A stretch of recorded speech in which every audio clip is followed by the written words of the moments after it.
നിമിഷപ്രിയയുടെ മോചനത്തിൽ ഇടനിലക്കാരനായ സാമുവൽ ജെറോമിനെ തള്ളി കൊല്ലപ്പെട്ട തലാലിന്റെ സഹോദരൻ. മധ്യസ്ഥ ചർച്ചയുടെ പേരിൽ സാമുവൽ വ്യാപക പണപ്പിരിവ് നടത്തുന്നു. കുടുംബവുമായി സാമുവൽ ഒരു ചർച്ചയും നടത്തിയിട്ടില്ലെന്നും സഹോദരൻ അബ്ദുൽ ഫത്ത മഹദി ഫേസ്ബുക്ക് പോസ്റ്റിൽ വ്യക്തമാക്കി. നിമിഷപ്രിയ ആക്ഷൻ കൗൺസിൽ സാമുവൽ ജെറോമിനെതിരെ ഉന്നയിച്ച സാമ്പത്തിക ആരോപണങ്ങളെ പിന്തുണയ്ക്കുന്നതാണ് അബ്ദുൽ ഫത്താഹ് മഹദിയുടെ ഫേസ്ബുക്ക് പോസ്റ്റ്. നിമിഷയുടെ വധശിക്ഷ പ്രസിഡന്റ് അംഗീകരിച്ച ശേഷമാണ് ആദ്യമായി സാമുവലിനെ കണ്ടത്.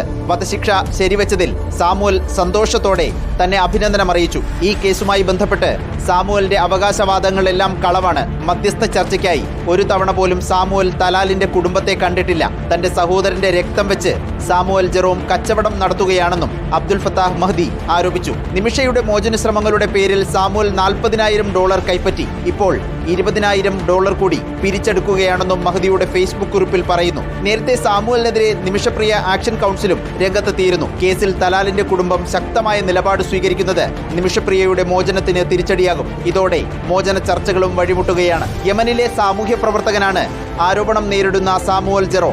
ഇതിനിടെ നിമിഷപ്രിയയുടെ മോചന ശ്രമങ്ങൾക്ക് നന്ദി പറയാൻ ചാണ്ടി ഉമ്മൻ MLA കാന്തപുരം AP അബൂബക്കർ മുസ്ലിയാരെ കണ്ടു. അദ്ദേഹത്തിന്റെ പിന്തുണ നിമിഷപ്രിയയുടെ കാര്യത്തിൽ അവിടുത്തെ വിവിധ ന്യായാധിപന്മാരുമായിട്ട് വരെ കോൺടാക്ട് ചെയ്യാൻ ഈ സ്പിരിച്വൽ ലീഡർ വഴി സാധിച്ചു എന്നുള്ളതാണ്.